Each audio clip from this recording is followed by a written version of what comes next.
kulan wacan ku soo dhawaada barnaamijka weydiimo oo hadahan oo kale aad kala socotaan goobjoog stuudiyaha magaalada Muqdisho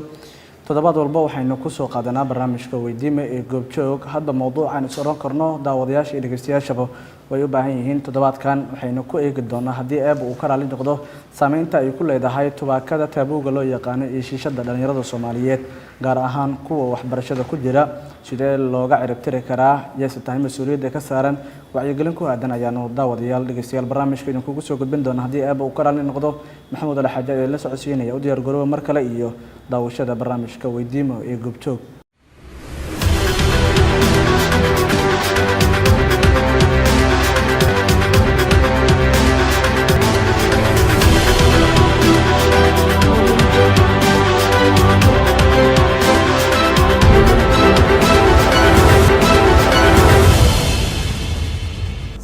waagaag aynu soo laabano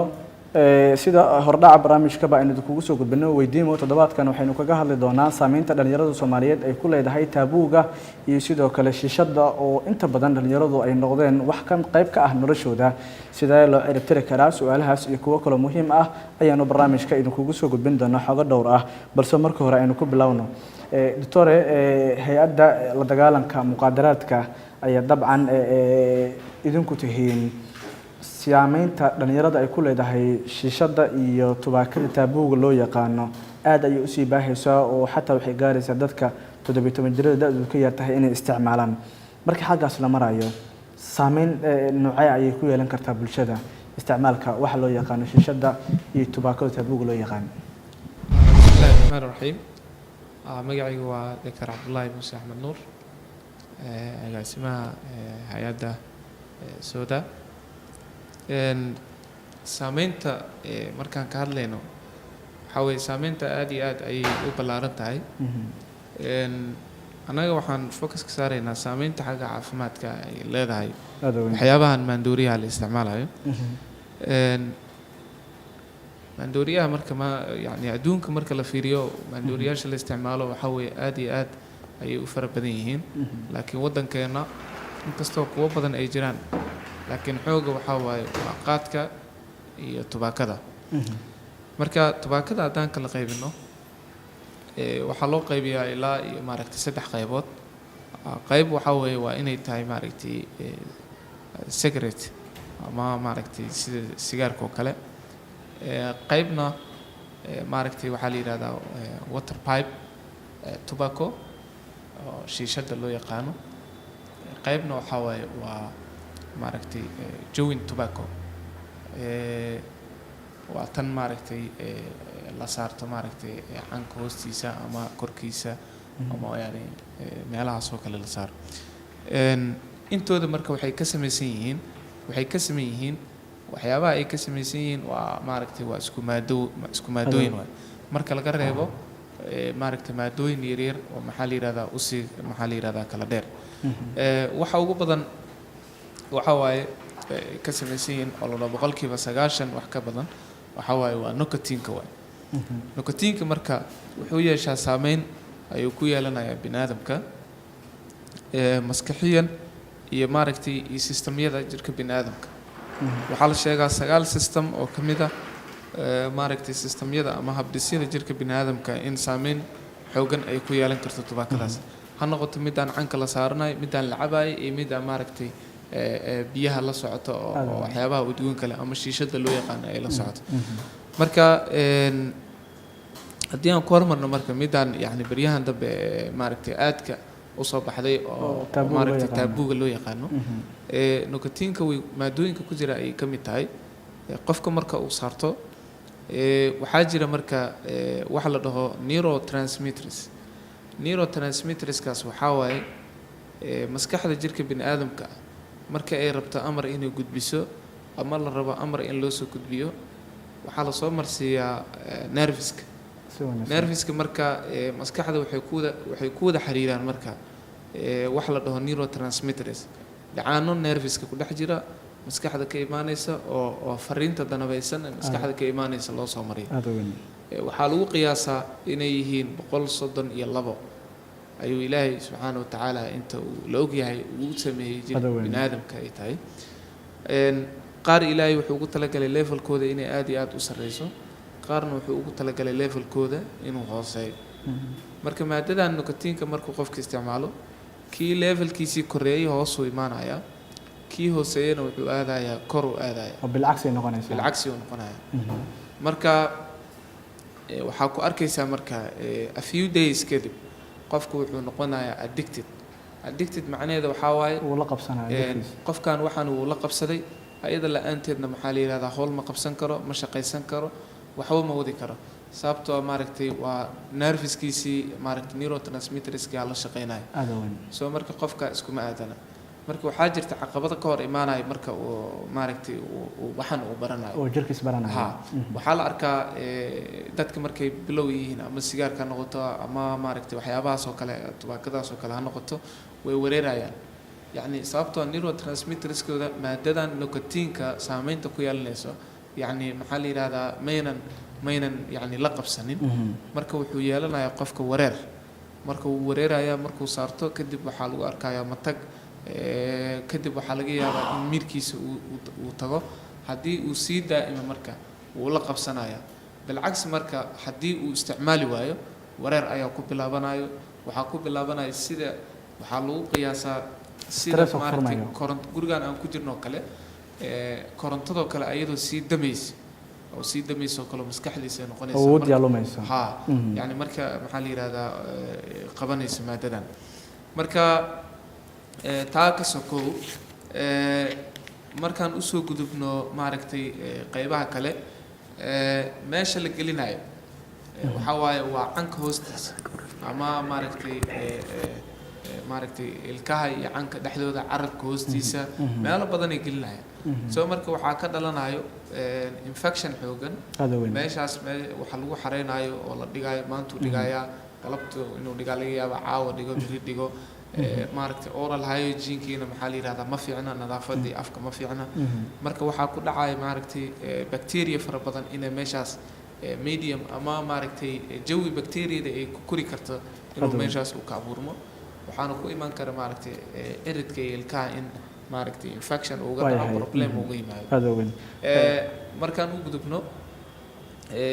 yacni waxaan rabaa si kooban inaan u dulmaro qaybaha dhan ay saameynta ay ku yeelan doonto waayahay aada weyn markaan u gudubno maxaa la yidhahdaa yacni qaybaha kale waxaa kaloo jira dhuunta waxay ku sameynaysaa yacni halkaas markuu geliyo waxaa jira dhacaan mar walba la dhuunjinaayo oo maxaa la yidhahdaa la laqaayo dhacaankaas waxaa la dhahaa waa bitter taste wuxuu sida aashitada camal ayuu u dhadhamaa lahaa waxay keenaysaa marka in nabro ay ku samaysmaan caabuq inay ku samaysmo maaragtay qaybta dambe ee carabka ilaa iyo maxaa la yidhahdaa dhuunta ilaa dalqada agaaraheeda nabrahaas oo aakhirka keeni kara infection inuu qaado oo qofka marka ugu dambeysa ku keeni kara waxaa loo yaqaano halantosis ama maxaa la yidhahdaa bad odor oo maaragtay oo breathingkiisa neeftiisa in maxaa la yidhahdaa uu xumaado oo marka bulshada maaragtay ay dhibsadaan neeftiisa allooro xun maxaa la yidhahdaa inay u yeesho sidoo kale waxay keeni kartaa yacni waxaa jira meel la dhaho salivary glandska isagana wuxuu ku yaallaa dhuuntu ku yaallaa wuxuu soo daayaa maaragtay dhareerka ayuu soo daayaa dhareerka marka faa'iido uu leeyahay bini aadamka wuxuu la socdaa maaragtay metabolismka ama maaragtay habdhiska dheefshiidka ayuu maadooyinka ugu muhiimsan ee ka shaqeeya ayuu ka mid yahay waxaa jira marka dhareerka caloosha waxaa la soo daayaa acidity waxaa la dhahaa hydrochloric acidki ama babsiinkii yacni oo burburinaya raashinka inay burburiyaan loogu talagalay aashitadaas marka waxaa jira marka wax la dhaho buffering medium ama buffering solution buffering waxaa waa aashitadaas inayna badanin inayna yaraanin waxaa mediumka ku haynaya waxaa waaye dhareerkaas waaye qanjirkaas ka imaanaya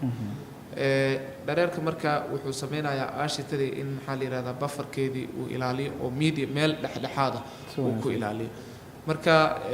baashani waxay qadka ka bixinaysaa wax soo saarkii qanjirkaas oo dhareerkii waa yaraanaya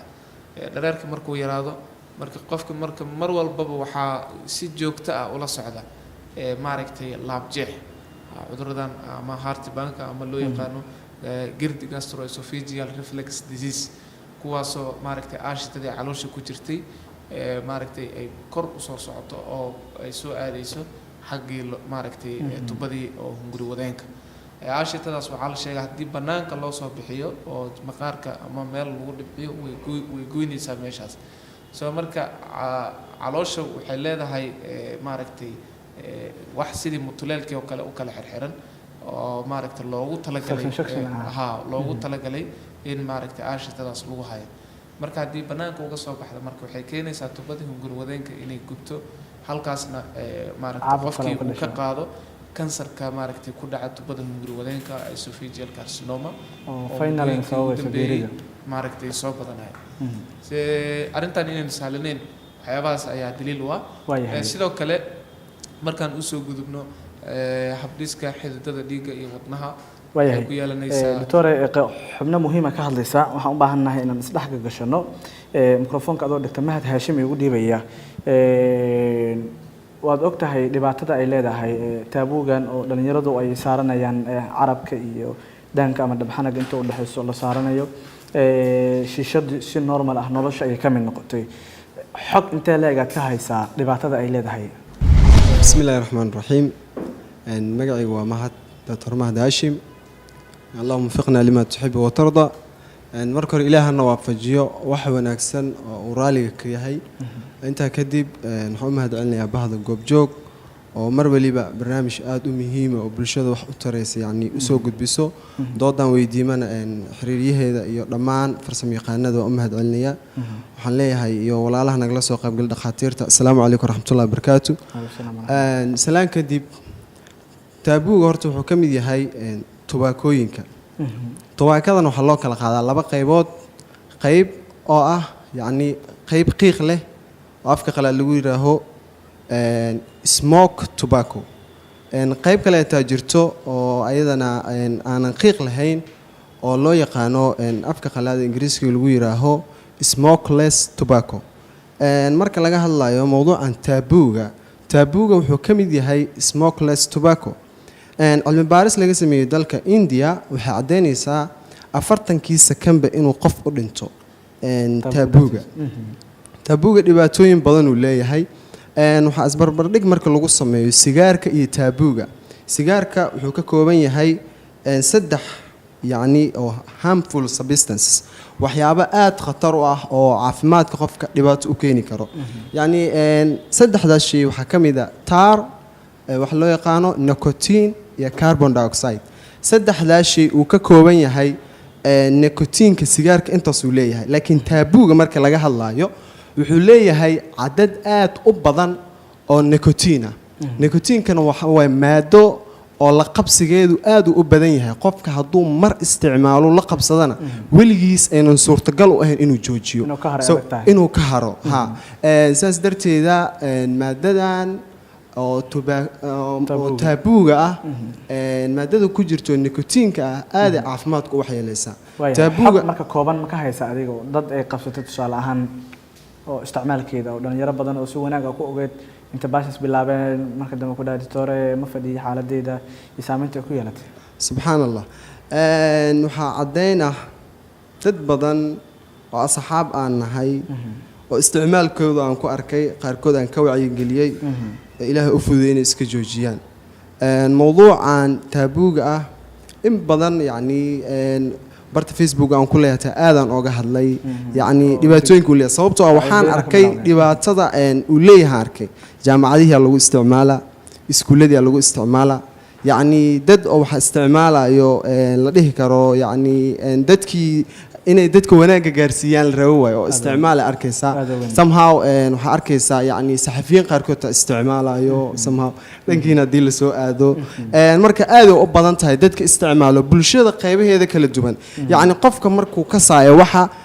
saameyntooda iyo faa'iidadooda isticmaalkooda way u fududaanayaan laakiin qofka hadii yani laga wacyigeliyo la fahansiyo wuxuu yahay dhibaatooyinka uu keenay aad u fara badan yihiin waxa kamid ah kansarka afku keenaya kansarka dhuuntu keenaya kansarka calooshu keenaya waxa ugu daran ee dhalinyarada hadda isticmaalayso waxa ugu badan oo isticmaal dhalinyaro war mustaqbalka yani dan ma kala hidmiya caruurna dhishmerit miya waxa ugu weyn uu keeno waxa waaye infertility infertility yani ma dhalaysnimo keena hablaha iyo wiilasha isticmaalo aad uga tagi doonaan baalka waayahay dr zaki ayaan siinayaa carab hay-ad dabcan humanitarianka ka shaqeeya arrimaha bini'aadanimada waa tihiin xog oo arrintan ku saabsan dhibaatadan jirta iyo information si kooban noo siiya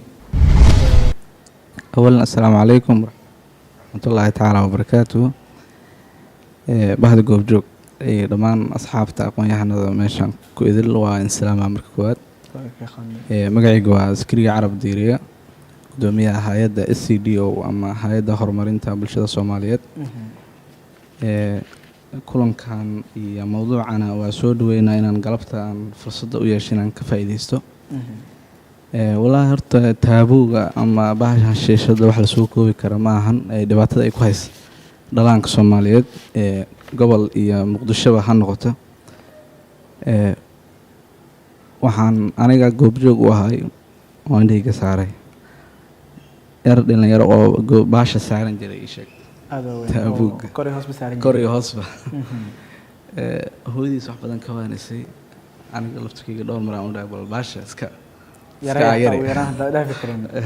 marka saacad ba soo isticmaal jiray kulay dhibaatada ay leedahay habeenkii 8 saac 7 saac inuu guriga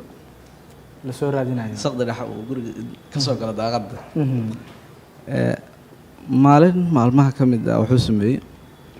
habeenkii hooyadiisa xogaho yar canaad adiga waxay canaatay abaari 6 habeenimo oo 12kii saqda dhaxa wuxuu sameeyay inuu dariishada ka bax xilligii salaada adig inuu habeenkii laga reebo waayo habeenkeeda kale waxa waaye caawa kale marka laga diyo habeenkeeda kale inuu dariishada ka bax sababtoo guriga qufla la saar albaabka lagu xiro si fiican loo quflay ka waxaan lagu wacyigeliyay inuusan bixin waxaa keenaa marka daraagiska inuu gaaray heerka ugu sarreeya oo jirkiisa u bartay oo aad u bartay waxa arkaysaa marka meelaha xeebaha iyo meelaha maaragtay inta badan dhalaanka ay u damashta tagaan maalmaha jimcada si ay la socotiin sida liidoo kale inay aad arkaysa gabdho iyo wiilal isla caba haddana aad la hadli karin waxbana aad u sheegi karin cid markaas lagula xisaabtama ama awood inaysan jirin meeshaas waa laga dareemaa waxaa kaloo arkaysaa arday soo labista oo uniformkii iskuulka soo qaata ama kii jaamacadda computerkii ala libisana isleedahay ninkan waa nin wanaagsan xilliga bareega saarana walada macallin maxaa ka wadarkaa ugu mashquul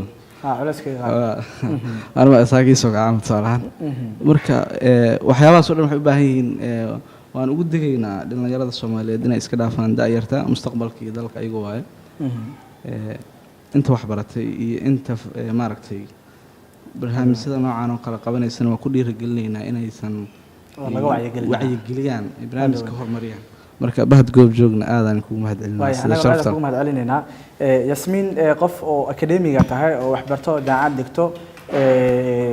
dhaqaatiirta marka laga soo tagay dadka organisationada hogaaminayo si dhow ayaad xog uga haysaa oo ardayda ku dhex jirtaa maxaa xog ah nagu biirinaysaa oo arrintan ku saabsan dhacdooyinka waliba dhanka hablaha marka laga tago loo tago aad u mahadsantahay adiga dhammaan bahda goob joog waa kaaga mahadcelinayaa barnaamijkan mid la'aan inaa qabateen horta maandooriyaha isticmaalo dhalinyarada siba taabuuga marka la joogo goobaha waxbarasho waa mid khatarteeda ku leh soo qofka arday waaye physical ahaan marka aragto waa qof arday laakiin maskax ahaan ma ahan qof u diyaarsan goobta waxbarasho oo inuu wax barto soo maskaxdiisa way maqan tahay dhibaatooyin badan ah haysto taasna physical ahaan asiga dhan wax aan u roonayn waayo jismiin markii loo fiiriyo ma fiicno wax asiga macaan maskax ahaan ma u roona waayo wuxuu ku seegay mustaqbalkiisa nolosha adduunyo ku lahaa waqtiga yar ee adduunyada oo ku nool oo ka faa'iideysan lahaa inuu ku waayo waxyaabo badan oo noloshiisa ku tirsan taas dhacdo aan joogto waxa ka mid ahayd in gabar isticmaasho soo muddo fogay isticmaalaysa way ku weynaatay maalmaha ka mid ah waxay gashay shil bajaaj soo lugta wax ka soo gaaray isbitaal la geeyay isbitaalka markii la geeyay dhakhtarku wuxuu dhahay soo lugtaada wax ma laga qaban karo jirkaaga iyo dhiigaaga waxa ku faafay maandooriye soo waxa aad u isticmaashay taabuu waxaa ku darsatay shiishad adigoo intaan leeg haddii intaas aa isticmaashay soo wax lagaa qaban kara ma lugtaada waa goosmo in mustaqbalkeeda ay ku seegtay ee maanta ma jeclayn inaan sheego laakiinse ee ka shalaynaysa maanta inay lugteeda ay meesha ku weysay ee lugteeda meesha ku weysay taasna waa xanuun ka mid ah xanuunada maandooriyaha dhalinyaradena ay keentay waxyaabaha ugu badan ee wacyigelinta u baahan waa goobaha waxbarasho iskuulaadka way adi aragti ahaan maxaa isleedahay gabdhaha sabab ay ugu tahay inay qof dumar ah oo raggii heerka ay joogaan la rabay in inta ka hooseyso la rabay inay wacyigelin ayay nafsadiyan kasoo bilowdo in ayadoo dumara ragga ay ka daba bilowdo isticmaalka adeegan soo maxamed aad mahadsan tahay dhalinyaradaas qof ka mid ah siiba dumarka gabar ka mid ah soo goob waxbarasho isla joogno iskuul isla dhiganayna waawid waxaan dhahay maxaa kugu qasbay adoo gabar ah intaan jiro nolosha rajo badan aa ka leedahay bari hooyo aa noqon kartid mustaqbalkii dalka midkii qoyskaba aa tahay in waxaan aa samaysa waxa kugu kalifay maxay yihiin waxaa dhahday wax weyn ma igu kalifin soo aniga gurigeena kasoo tagaa waqtiga inta umaado waxbarasho ah waqtigaas kaliya aa hayso waa inaan maskaxdeeda refreshment ay qaadataa guriga buuq iyo barbaleemyo badan aa iga haysto marka ma rabo inaa wixii guriga jiray aa soo xasuusto soo waxaan rabaa waqtiga inta aa ku haysto inaa aniga nolosheeda aa ugu raaxeeyo soo taasna ma ahan mid raaxa noqon karto maxamed waa dareemi kartaa xanuunka ay leedahay taasna waxa ugu weyn waxay tahay qofka guriga joogo qoys la joogaa hooyo aabe waalid walaal dhibka ugu weyn markuu qoyska ka haysto waxa ugu roon hooyo waa qofka dareemi kara qofka cunugiisa dareemi kara inay hooyo tahay inay cunugeeda si xoog ah ula sheekaysato weydiiso culeyska dhibaatooyinka badan maamooyinku si aad taas in loogu dhiirigeliyo in meel la iskugu keeno la dhaho qoyska idinka ayaa hooyo iyo aabo u ah aabo kasoo adiga boqolkiiba 75 guriga jooga maalintii in cunugaaga wax alaal wuxuu noloshiisa ku sugan yahay aa ogaato waxyaabo badan aa jiro cunuga waxaa waqti uu guriga imaadaa lama oga lama sheekaysto waxyaabahaas wax sababay dhibaatooyin asi haysto wisiba gabdhaha soo wiilasha ma aqaano soo ma wareysanay laakiin gabdhaha badan aa wareystay dhibka ugu badan ee haysto waa midka qoyska inta waxaan u imaadaa inaan waqtigeyga ku qaato oo aan xasuusanin wixii guriga waayahay aadan ku fahmay ustaadi aadan kaga mahad celinayna kasoo qaybgalka barnaamijkan adagoo magaca ku bilaabayo marka xigto nin dhalinyaro tahay jaamacad dhigto dhalinyarada aad ula falgalo social activist ah ma jiraan sababa asleedaha 1 2 3 4 ayaa sabab u ah dhalinyaradu inay adeegan maandooriyaha isticmaalaan bismillaah raxmaan raxiim magacaygu waa maxamed cusmaan axmed maxamed fooxle medical student waa horta aadan kaga mahad celinaa goobjoog TV barnaamijkan waxaan arkaa inay mid aad muhiim uga bulshadeena iyo deegaankeena gaar ahaan Soomaaliya aniga waxaan u arkaa horta marka ugu horeyso markaan caafimaadka ka hadlayno waxa jira waxa la dhahayo 1+1 is not medicine kumahan ama caafimaadku maahan hal lagu daray hal waxay la mid tahay laba isticmaalka maandooriyaasha haba ugu horeeyaan taabuuga iyo shiishada waxay leeyihiin faa'iidooyin iyo faa'iido darro inta badan asxaabta waxay diiradda saareen faa'iido darrada uu leeyahay ani waxaan rabaa specifically inaan ka hadlaase medically faa'iidada ay leedahay in la isticmaalo taabuuga anoo og inay ka badan tahay faa'iido darradiisu hadda marka barbardhig sameysay adoo og inay faa'iido darrada badan tahay haddana waxaa rabtaa inaa balance ahaan samaysid in faa'iidada aad soo qaadid hadda aan dhageystay badanaa dhaqaatiirtu badnaa aysan ka hadlin advantageska ay leeyihiin aad u weyn waxaana ka mid ah hadallada dadka qaar dhageystay inay ka hadleen wax la yidhaha neurotransmitters ama excitation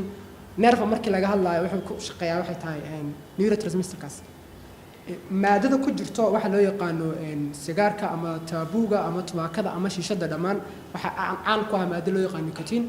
nicotine-kaas waxay tahay laba arrin ay isku tahay nicotine faa'iido ma noo leeyahay haa wuu noo leeyahay anaga jirkeena bini'aadamka wuu soo saaraa xataa jirkeena soo saara maado nicotine ah laakiin waxaa jira waxa la dhahayo intelligent dose inaa wax kasta oo la isticmaalayo laga isticmaalo hab xadidan loo isticmaalaa jirto daawada u imaano paracetamol haddaa isticmaasho 5 xabo wuxuu sababaa cudur loo yaqaano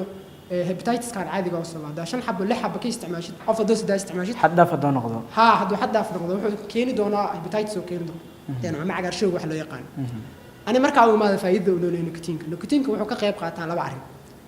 arrin waa maadada kaliya oo cajiibka laba arrin isku leh mar waa stimulant wuxuu kiciyaa macnaha stimulation oo sameeyaa marna suppressant wax loo yaqaan hoos wax u dhigaa wuxuu leeyahay wax inuu hoos u dhigo tusaale nicotine wuxuu ka qayb qaataa in obesity oo korto qofka inuu cayilo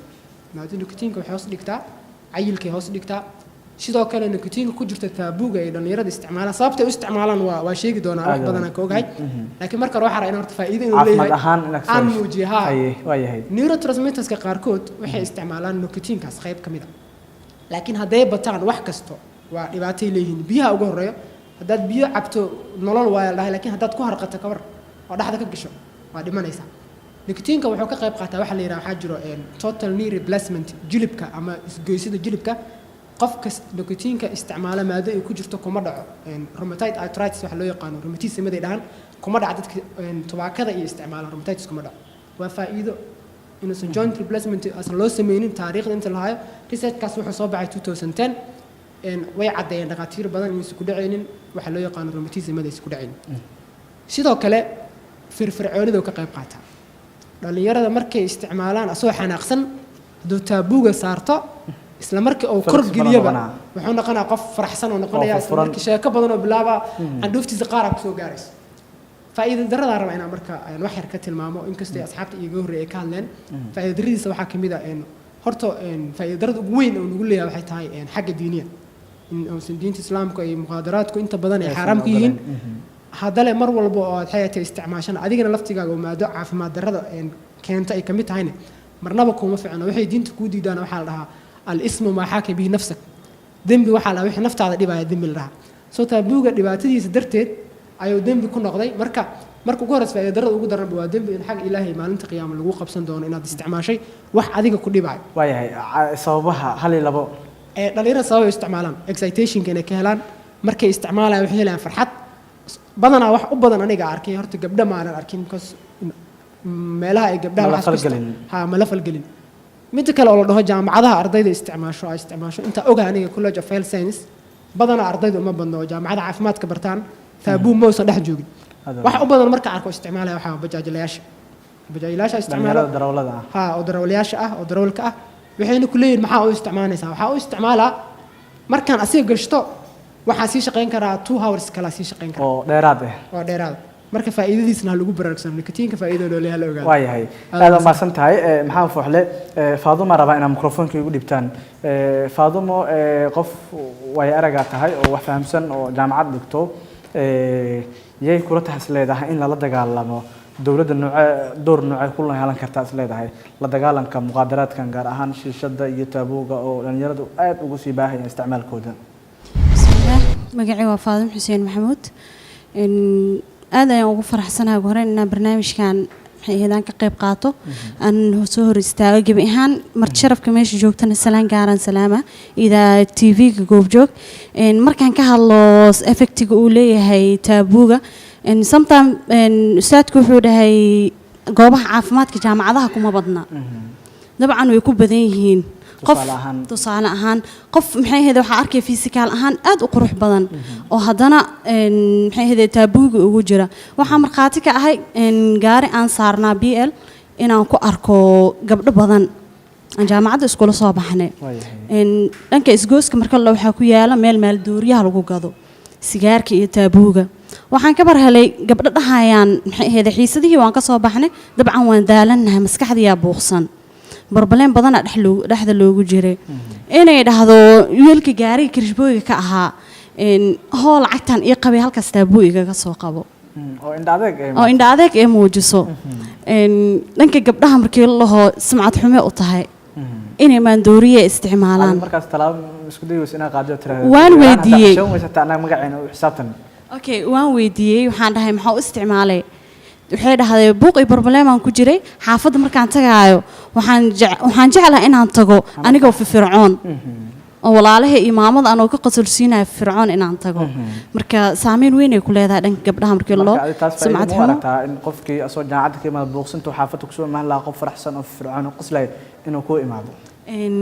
farxad oo qalbigaaga ka soo go'day iyo farxad maxay ahayd iska keentay kulay mid qalbigaaga ka soo go'day waalidkaaga walaalkaaga ku soo jiidan kartaa mooymaha in maandooriya ku soo jiidato marka gabdhaha sumcad xumo u tahay waayahay kayf raabe qof oo dabcan wax bartana waa tahay dad kale oo jiil cusubna soo saarayo oo wax barana waa tahay marka arintaas laga hadlayo maxaa is leedahay kiisaskan sabab ay u tahay ardaydu inay isticmaalaan sidaas is leedahay wadooyinkaas sidii la maro waa looga joojin karaa aada ku salaama maxamuud magacii waa kayf hiraabe aniga waxaa la kulmay waxyaalo badan oo arday weliba oo dhigta iskuullada mid ka mid magaalada muqdisho ku yaalo markaa weydiiyey saameynta yani waxyaalahan sababa ay u isticmaalayaan markaan weydiiyo waxay dhahaan yani waxaan buuqa iyo stresska iyo macalinka iskuulkaas ii dhigay xisada igu leh inaan iskaga yareeyo in yani ardayda weli waxaan ku arkay arday dhigto fasalka 8aad ee dugsiga dhexe aan ahay sababta u isticmaalaysa maxay tahay waa ogtahay ustaad in waxaan uu leeyahay xanuun yani dhibaatooyin fara badan inuu leeyahay markaas uu dhahay waxa igu markaas xisadaas la galay waxa ku jira macallin kamid ah macallimiinta iskuulka dhigo markaas uu wuxuu dhahay yani macallinkan iyaga hore xisada yani su'aalihi waxa soo weydiina nooc kale u rabo macallinka isku waal haduu igaracan usha ee uu dhufta aan karsiinin marka taabuuga ama tubaakada ama shiishada marka loo eego Soomaali aad loo isticmaalo waliba hoteelada Muqdisho qaarkood lagu isticmaalaa gabdhaha wiilasha kuwa yaryar hadda soo baxay dhalinyarada oo la rabo in yani jiilka hadda soo baxay mustaqbal ay leeyihiin mustaqbalkooda si wanaagsan loo dhiso aad ay u isticmaalaan waliba mid ka mid ah hoteelada magaalada ku yaal in magaciisa aan sheego marabo waliba waxaan kala yaabaa aan casho ka doonto aad loo wada isticmaalaa meel walba dad ku aragto qol walba aad gashid tubaal la fadhiya waaya waxaana maxawasaan waa caadi firfircooni inshaada la soo doonto marka dadkaas meesha ka soo baxayaan waa guri ma aha laamiye kama soo wada ka waaya ma qabtaa marka dadkaas intii xaq jirin ama kooxo kale islaamiyiin oo fikir qaldan adeegsan inta ku biiraan ama magaalada amniga qalqal ay gelin lahayd dhibaato kale keen lahayd inay iska baxaan tartiibta badooda qaataan meel ay fadhiistaan umada buuq aysan ku haynin taas oo ayadana guul kale ma ahan wallahi maxamuud guul kale ma aha waayo gabdhahaas weli waxa isticmaalay waa dad walaalaheena waa dad yani nolol iyo mustaqbal sugayso waxa fiican in laga wacyi geliyo in barnaamijyo la sameeyo in dadkaas la qabto meel la geeyo laga wacyi geliyo maskaxdoodii aqoon ahaan la dhiso oo loo sheego yani faa'iidada darada ay leedahay taabuuga iyo shiishada waayahay dalkan dhaxad ay ugu dhibaysid waxaan filayaa ugu yaraan inaad iskuul dhameysay ama hadda dhameeyay ama ugu yaraan jaamacad aad dhiganaysid مشكلة laga hadlayo qof waaqici u tahay oo dadkii kula midka ahaa ee garbaha hadda isticmaal dad kula mid ah isticmaalo oo garbaha geesaha ka joogo maxaa is leedahay arintan way ugu gudboon tahay dhalinyarada saaxiibada isticmaalaan adina si kama bilowdo fariin digniin oo leedahay waxaan aan adikoo nooma fiicnaa iska dhaafno bismillaah horta magacaygu waa Qaalid Maxamed Cabdiraxmaan marka hore maxamed waa salaamantahay iyo dhammaan mar sharafta meesha isugu imaaday marka xigta horta aniga waa la kulmay dad oo waxyaabaas isticmaalaan maandooriyaas waliba wiil waxaan aqaan dariskeenna oo sidoo uu isticmaalay guri jingada oo ku dhiganayso ugu tuuray baasha habeen walba marka dambe habeen maalin ayuu subaxii uga baxday meesha inuu wax ka soo baxsado luuqa marka uu galo wuxuu la kulmay jingada dhan oo mirirtay markaas uu naxay kan hooy waalidkiisa u sheegay daaqadu ka tuuri jiray habeenka markuu isticmaalo in waalidkiisa uma ogoleen markuu meesha galo wuxuu aragay jingadii oo mirirtay ninkan waa naxay uu soo baxay waalidkiisa u sheegay markii dambe waa la tacaalay ilaa hadda tan uu iska joojiyay mar dhalinyaro fara badan waa la kulmaanay wiil fara badan oo saaxiibadeeda oo isticmaalaan marka si waxaas ay uga baaqsadaan waa kula taliyay laakiin sababaha ku kala fiina isticmaala ma weydiin balse waa kala taliyay iska dhaaf waade waaya ma la qaadan is leedahay qaar ma qaadan si elegta kulligood ma aysan qaadan way isticmaalaan guli waayahay gabadha kugu dhaganaysiina iskuulaadka qaarkood markii nadaafada la sameynayo waxaa jirto fasalada iyo sidoo kale goobaha musqulaha waxyaabaha laga soo nadiifinayo ama laga kala gareynayo inay taabuuga qayb ka tahay dhacdooyin goobjoog u ahday jirto iyo sidoo kale waxa ay kula tahay sabab inay dhalinyaradu wax isticmaalaan bismillaah magacaygu waa Faadimo Cali Maxamuud aad iyo aad ugu mahadcelinaa baahda goobjoog waan runtii qodob u baahan in laga doodo ama laga hadlo waxaan leeyahay haddii aan guda galo su-aashaada run ahaantii nagala taliyo haa way macnaha muhiimay u tahay mar walba in laga hadlo oo lagala taliyo dhalinyarada Soomaaliyeed waa ilama fiicna shay aad u xun waaye oona maskaxaantooda ama jir ahaanta ama caafimaad ahaanta aan u wanaagsaneyn waayahay yarka ka dambeeya mikrofoonka igu dhiibaysid waxaa jirto mustaqbalka dambe dad ay u taalo oo go'aan iska leh dadka maanta saldanadaha ama talooyinka dalkan hayo waa dad da ah oo qofka ugu yar 40 uu sii marayo 15 sano ama 20 sano kadib dadka talada la wareegi doona adii dadka kula mid ka ah waaye hadda jaamacadaha dhiganay iyo kuwa hadda dhameeyay hadda dii daraagas la bilaabana maxay saameyn ku yeelan doontaa mustaqbalka dambe oo dhaqaatiirtu waxay leeyihiin cimri degdeg ay leedahay oo in qofku u dhigeeriyo ma laakiin jismi ahaan iyo maskax ahaan iyo hal abuurkaaga inuu soo dhimanayo oo qof daraagas kala nool ehel aan noqon doontid adii marka saas fiirisid saaxiibada kula isticmaalay marka fiirisid rajada mustaqbalka la leeyahay dambe ee dadka adii iyo aniga iyo dadka nala midka ah ee teenage-ka ama under 20-ga ah mustaqbalkooda mugdi nooca ku jira leedahay aad baad u mahadsantahay maxamuud cali xaaji ugu horreyn magacayga markaan ku bilaabo waa cabdinaasir maxamed salaad waxaan u mahadcelinayaa martida kasoo qayb gashay barnaamijkan dhiirigelinta ah iyo bahda saxaafadda ee goobjoog mustaqbal ahaan markay timaado waxyaalo badan ayay u dhimaysaa dhallinyarada sababtoo ah geedan loo yaqaano taabuuga qofka wuxuu hayay anigu waxaan soo suubiyey xilliga baxda ama research waan arkay bahasha waxaa ku qoran faa'iidada aad ka raadinaysid waxay leedahay halis ka badan ayadoo taas ay jirto wuxuu hayay badanaan waxaa isticmaalo bajaajileyda ayadoo ay soo labayso goobaha waxbarasho dadka la mida da'deena iyo wuxuu hayay kuwa kaleba waxay u dhimaysaa mustaqbal ahaan mid macnaha weakness wax la yiraahdo daciifnimo imaanaysaa maskaxdu waa waxa kaliya wuxuu hayay wax qabta هذا وين اللي فكره هدي مسكحدي أي دمتو مستقبل قفكاس أوليه مجرت أيان لنا سببتو مسكحدي ويبدل أنت بصامها أيضا وحوها يقفك أصلا فائدة هذه لكن أوتميت يشاق لوس أما فائدة ضرب سياس أو جدا مركا وحرجينا إن شاء الله تعالى دنا يجدا يشاق بدن كود بتشات كاستعماله وحاليا أن كل المحاكمين هاد قواه برشة أرضي امتحان جلسي لو يلل جاري يسدح هاين كل متى ما مقعدوا ده حدنا امتحان اللي جلاي يسارنا نجيد سو مركي هو ريسان أركيه وحنا حواي بهشان حين جوا تابو مركا محي فايدو اللي ذا داي مركا امتحان كمان قانا ده معناه وان هو أدقي هاي سياس أوي ذا وان معناه فريشمنت يعني كقاعدنا هنا وحرمنا إنه امتحان كعو كستي أنا قاني يوحكي لنا أسكت درسنا وهذا امتحان كما دام ما أقانا أنا جا فإذا ومركا جيت سعنتي وحك وصو كردا مسكح هذا سوق لنا محيتها قفكاس مركا سؤالي جوابي مركا ما شقش كرادي بالسلاح دي فإذا إدت أنا نسك سالس امتحان كل حكام قنا أو حسوستي برولي بحاول رادي سماها نجي ساج كيسي ساس أوي إذا مركان وجاد أرضي دي إني ساسو بنا يعني وحن فديستي بوسكي إف فديستي سد حدودي أيكو وحي هذا الكودي دهن طبق معنا كسو بنا قدي كلي وحي كو قرمان حسوستا مقعيده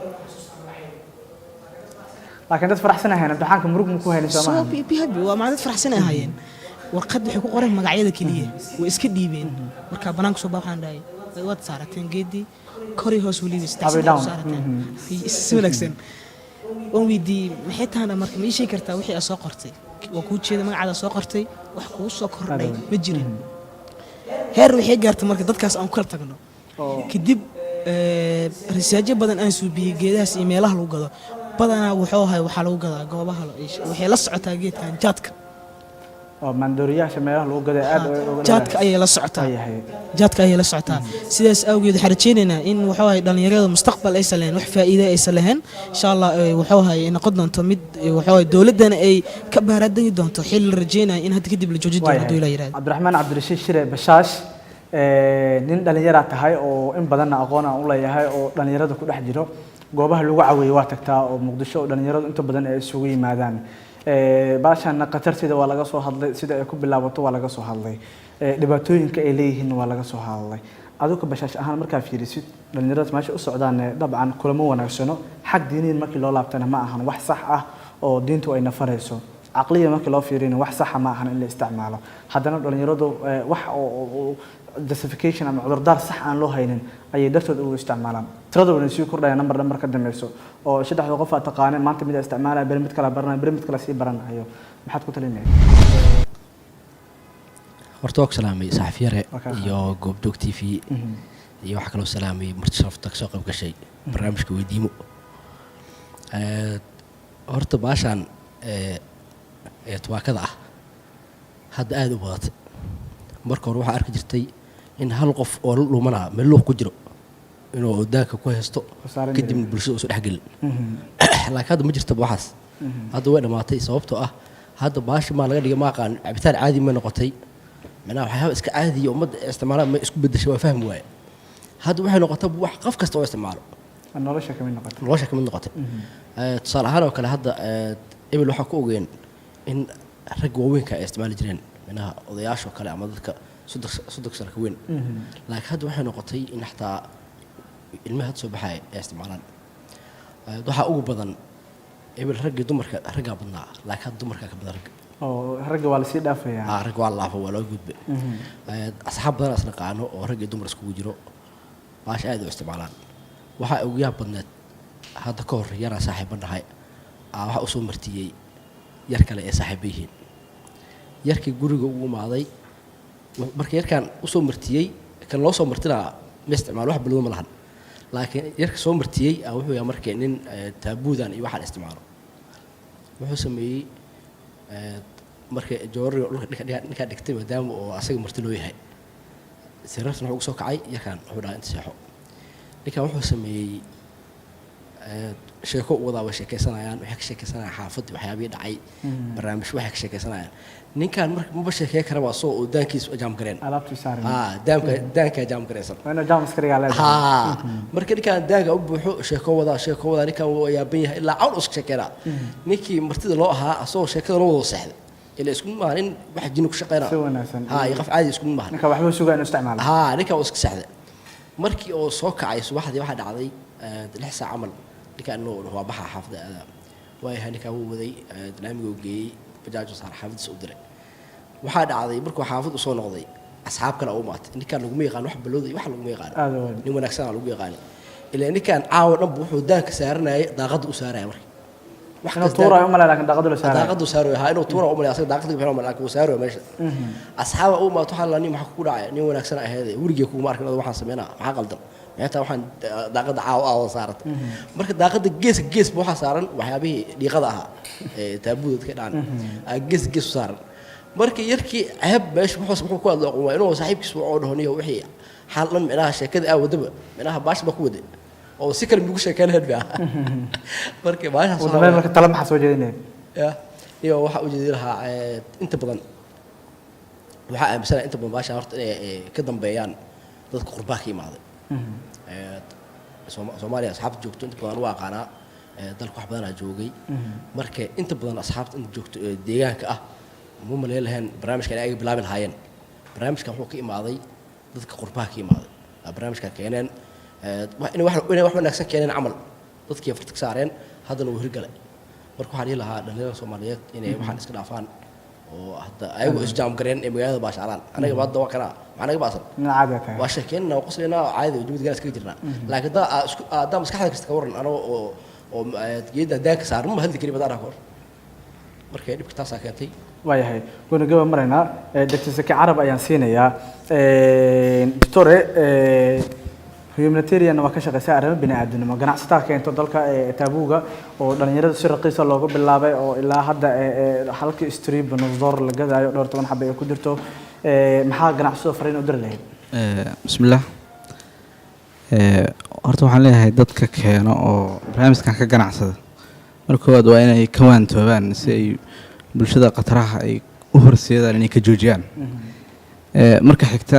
anoo fursadda ka faa'iideysanaa goobjoog FM ama goobjoog TV saan la socono wadanka dhalinyaro badan ah wax barat dhalinyaro laftirkooda waxa la yiraahdaa shayga labada dhinac hadii laga rarto waa waxa la yiraahdaa dhinac maaragtay u leex marka arday waxa arkaysaa ayuu wax soo bartay jaamacadihii medicine ha u sareysa laga baxdaan lahayn wax shaqo ardaygina markaas oo fikir asaga maskaxdiisa psychological problem marka waxaan u sheegaa marka kambaniyasha iyo dawladda federaalka Soomaaliya inay dhalinyarada u sameeyaan shaqo abuur iyo tirkoob iyo cid kasta markaas ilaahay maaragtay gacantiisa wuxuu dhiibay awoodo inay boqol arday wax baratayba ay u shaqeyso taas waa talo guud oo bixinaa taas waa talada guud mid xigta ardaydan waxaan leeyahay ama dhalinyarada wax baratay ku wax bartay inay nasiibkooda iska sugaan rajada ilaahay lagama quusto waa taqnado min raxmatillah in ay rajadooda ka guulgaaraan oo iyagana ay nasiibkooda sugaan ay waxyaabahan fallaagadana ay ka waantoobaan waayahay aad aan baan ku si- fahmay Dr. Mahad Hashim anoo doctorka ugu dambeyn siin doonaa Dr. Mahad Hashim waraysi goobjoog ee la yeelatay mid ka mid ah maamulayaasha iskuulka waxa uu sheegay in wiil agoon ahaa oo hooyadiisa ay korinaysay oo meel dhuxul wax ka shaqayn jirtay lacagta ka soo baxay lagu korin jiray maalmaha ka mid ah uu taabuugii maamulayaasha ku qabteen ay si canaana waalidkiisa u waceen oo ay report galayeen maamadii markii loo sheegana naxdinta ay qaaday dhiikar uu ku dhacay oo markii dambe laaster ay ku orto u geeriyootay marka dhibaatooyinka ugu badan ee leedahay dhalinyaro naftirkooda kama soo gaaray xataa bulshada ay la nool yihiin saameyn ay ku leedahay maxaad ku talinaysaa ilaahay towfiiqdana waafajiyo marka hore waxaan rabaa laba talo midna waxay ku socotaa yacni dadka isticmaalo oo dhallinyarada u badan firfircooni haddaa rabto si fudud ha iswaalin waqtiga caajiska dareemto weysayso 2 rakaco salaatu duxa ku tuko iskuulkaaga ama jaamacadaada sidoo kaleeto deganaan haddaa rabto digriga ilaahay subxaanahu wa tacaala qabso walaalo badanoo sheega yacni qofku wuxuu ka helaa firfircooni ka helaa yacni firfircooni haddaa rabto iyo deganaan ilaahay subxaanahu wa tacaala digrigiisa qabso ilaahay wuxuu yidhi الذين آمنوا وتطمئن قلوبهم بذكر الله ألا بذكر الله تطمئن القلوب يعني dadka alla iyo rasuulkiisa rumeeyay ee quluubtoodu degtay dadka quluubtoodu waxay ku tagtaa digriga Allah subxaanahu wa tacaala taa waa mid si guud marka barnaamijkan si looga hortago loo afjaro waxa laga rabaa culimada in macnaha barnaamijka aad uga hadlaan aqoon-yahanada sidoo kaleeto waxa aad u muhiim ah barnaamijkan in la joojiyo hadii la rabo in barnaamijkan hadda goobjoog ay sameynayso kaleeto in si fiican loo sameeyo oo aad loo hormariyo sidoo kaleeto waxaan rabaa inaan ku darsado yacni qofka draagiska markuu bilaabo joojinta shakhsiyan asaga ka imaadaa dhammaantood inay go-aan ku gaaraan ilaahayna u tala saarta inay barnaamijkan iska joojiyaan waxaan rabaa inaan kusoo koobo yacni qofka mar hadduu cibaadada ilaahay ku dhago yacni wax badan oo dhib ah wuu ka haraa sidoo kale waxaa aad u muhiim ah wacyigelinta in aad loo laba jibaaro in lana dhiirigeliyo hay-adaha iyo dhallinyarada barnaamijka u istaagay si volunteerka doctoorka iyo tiimkiisoo kaleeto in la dhiirigeliyo oo barnaamijkan inay aad u sameeyaan iskuullada iyo jaamacadaha dhammaan laga dhiirigeliyo yacni barnaamijyo toos ah loo sameeyo tviyada qaarkood ama tv goobjoog hataa in macnaha barnaamij looga sameeyo oo wacyigelinta ka mida oo toos dhakhaatiirta loola fadhiisto waqti fiicanna la siiyo allahu aclam doctor ugu dambeyntii adigu ka shakeysay dhibaatada caafimaad oo ay leedahay oo bulsho ay u leedahay xaq caqliyan xaq jismiyan dabcan noloshaba maxaad ku talin lahayd ugu dambeyntii بسم الله الرحمن الرحيم runtii waxyaabaha laga sheekeynaa waxyaabaha aad iyo aad naxdin u leh aayeen talada waxaan kusoo koobaa dhowr arrimood kow waxaan u baahannahay in la sameeyo maaragtay cilmi baaris cilmi baaristaas waxaa lagu sameynayaa tirada ardada isticmaasha iyo maaragtay meelaha ay naga soo galaan iyo saameynta rasmiga ay geysanaysa in maxaa la yidhahdaa dhabagal loo sameeyo arrintaas waxaan u baahannahay in maaragtay la iska kaashado oo dadka oo dhan maaragtay waxay ka qayb qaataan ay noqdaan qodobka labaad waxaan u baahannahay waxa laga dhawaajinayo hadda ugu badan waxaa waaye dhallinyarada ma laha waxyaabo xilliga maaragtay firaaqada ay yihiin ama ay ku mashquulayaan ma jiraan ma aha marka waxyaabaha lagu mashquulo ma aha sida dadka inta badan ama dadka mas-uuliyiinta ay ka fahamsan yihiin ma aha xaqiiqatan marka laga hadlayo waxaa waaye maaragtay maaha in cayaaraha keliya lagu mashquulo ama maaragtay heesaha iyo waxyaabahaas lamid lagu mashquulo maaha waa in yacni lagu mashquulo waa in la helaa goobo wax akhrin oo maaragtay la dhigo buwaagta noofallada dadkii wax akhriyaan haddii maktabada la sameeyo magaalo dhan oo 3 milyan iyo bar dad qof ay ku nool yihiin oo meel wax lagu akhrista aanan lahayn maaragtay waa dareemi kartaa dhibaatooyinkan iyo dhibaatooyin xag jirnimo iyo waxyaabaha laga hadlayo iyo kuwani wax ka daran waa imaanaya marka in la sameeyo meelo wax lagu akhristo oo qofka macnaha buugaagga lasoo tafatiray oo maaragtay la dhigo oo maaragtay wax akhrinta xoogga la saaro waa qodob waxaan kaloo rabnaa booliiska iyo guud ahaan maaragtay dowladda waxaa laga rabaa dabagal keliya inayna noqonin maaragtay dad waxyaabaha maaragtay muuqda oo securityga dhibaatada ku ah sida qoryaha iyo waxyaabahaas kaliya inay la dagaalamin ee la dagaalamaan waxyaabaha maanka doorinaya taas oo keeni karta nabadgelyada magaalada iyo maaragtay guud ahaan nabadgelyada bulshada ka qayb qaadan karta